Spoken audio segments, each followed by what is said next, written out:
जय श्री राम। परम प्रिय मेरे भाई बहन, धनतेरस की आप सभी लोगों को बहुत बहुत शुभकामनाएं। 2023 में 10 नवंबर शुक्रवार के दिन ये पावन पर्व हम लोगों को प्राप्त हो रहा है। यहाँ पे कई लोगों के मन में दुविधा आएगी कि गुरुजी प्रातः काल में तो त्रयोदशी तिथि नहीं है, दोपहर के 12:30 बजे से त्रयोदशी तिथि 10 नवंबर को लग रही है। तो शास्त्रों में निर्णय आया है प्रदोष व्यापनी त्रयोदशी ग्राह्य। ये जो त्रयोदशी धनतेरस के दिन मानी जाएगी, प्रदोष व्यापनी 3 मुहूर्त हो तो इस बात तो पर्याप्त मिल रही है। ये उदया व्यापनी यहाँ पर नहीं लिया जाता है।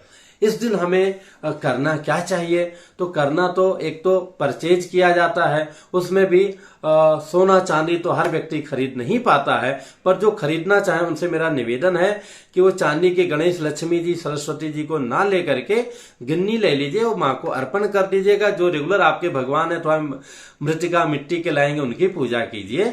चूंकि ये चांदी इत्यादि को आप दोबारा यूज नहीं कर पाएंगे, क्योंकि उसमें भगवान की आकृति बनी होगी और इसमें चांदी की मात्रा भी 50% से कई बार कम अपने को प्राप्त होती, जबकि पैसा 100% का देते हैं।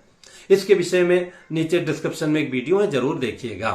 अब इस दिन जो है दूसरी जो खरीदारी होती है बर्तनों की, उसमें हम कुछ भी खरीद लें, पर भगवान के निमित्त धातु के, पीतल के, पंच धातु की थालियां, गिलास, कटोरियां प्रभु के लिए कुछ ना कुछ अवश्य लेना चाहिए। पूजा के बर्तन, पूजा के पात्र अथवा थाली अच्छे से आप ले सकते हैं। इसके अलावा नमक लेने की परंपरा है, झाड़ू लेने की परंपरा है और गोमती चक्र लेने की परंपरा है। इसके बाद में इसी दिन जो है धन्वंतरी भगवान की भी पूजा करनी चाहिए। उनकी जयंती है, वो आरोग्य के देवता हैं। जब हम स्वस्थ ही नहीं रहेंगे तो कार्य कैसे कर पाएंगे? कुबेर जी की पूजा, महालक्ष्मी जी की पूजा धन्वंतरी जी के साथ प्रदोष व्यापनी मतलब संध्या काल में करना चाहिए। जो उसका मुहूर्त है शाम को 5:30 बजे से लेकर के और 8 बजे तक का बहुत ही उत्तम समय है। इस बीच में पूजा कर सकते हैं, नहीं तो इस बीच में प्रारंभ कर दीजिए, आगे तक जाए कहीं कोई दोष नहीं है, अपने को पूरा लाभ मिलेगा। अब इसमें बात ये आती है कि किस समय हम खरीदारी करें। तो दोपहर में 12:30 से 1:45 का समय बहुत ही अच्छा है। और अगर कोई लोग होरा को मानते हैं, कोई लोग चौघड़िया को मानते हैं, कई लोग लग्न को मानते हैं। तो लग्न देखेंगे तो जो है मकर लग्न 1:26 तक है, तो इसमें भी आप खरीदारी कर सकते हैं। फिर कुंभ लग्न बहुत ही उत्तम है, 3:03 तक है। उसके बाद में मेष लग्न भी चर लग्न है, 6:30 बजे से 8:30 बजे तक है। तो आप मोटा मोटी फिर बीच में चल की चौघड़िया भी मिल रही है, तो 12:30 बजे से लेकर रात्रि 8 बजे तक आप पूरी तरह खरीदारी कर सकते हैं इसके दिन, धनत्रयोदशी के दिन। इसके साथ में एक जो सबसे बड़ा कार्य है कि यम दीपम बहिर्दद्यात् अपमृत्यु विनश्यति। यमराज को चतुर्मुख दीप दान करना चाहिए, यम की जो है यातना से बचने के लिए, अकाल मृत्यु होने से बचने के लिए। इस पर भी पूरा वीडियो है, नीचे डिस्क्रिप्शन में डाल दूंगा, देख लीजिएगा।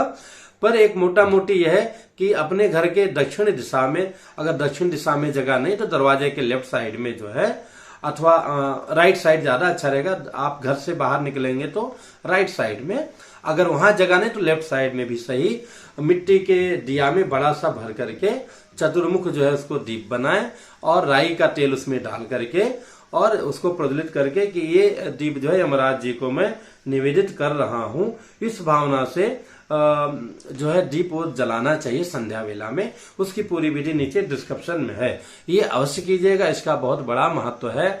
और जैसे कि डिटेल जानकारी आपको नीचे लिंक में है। इसके साथ में ही हमें आरोग्यता के देव इनका धन्वंतरी जी की पूजा की जाती है। जो ऑफिस वगैरह है जो आगे बंद हो जाएगा, तो उन ऑफिस वाले भाई बहनों को भी उस दिन कुबेर जी के साथ में माता महालक्ष्मी जी की, गणेश जी की अथवा उस प्रकार से दीपावली संबंधित सारी पूजाएं करा लेनी चाहिए, ताकि वहां की समृद्धि बनी रहे। और ऑफिस से होकर के माता महालक्ष्मी जो है सीधे हमारे सेठ जो ऑफिस के मेन मालिक हैं उनके साथ में सारे वर्कर उनके घर में माँ विराजमान हो जाएं। जैसे कि ऑफिस से आपको कैश मिलता है, पगार मिलता है और सैलरी मिलती है, तो आपके घर में जाती है, तो ऑफिस में भी आती रहे और वहां से आपके घर में जाती रहे। तो इस प्रकार से धन त्रयोदशी को भी पूजा विशेष रूप से करा सकते हैं। आप चाहें तो ऑनलाइन उस विषय में मेरे द्वारा अथवा मेरे सहयोगी आचार्यों के द्वारा भी पूजा संपन्न करा सकते हैं मेरे चैनल के माध्यम से। पुनः मिलूंगा एक नई जानकारी के साथ में। जय सिया राम।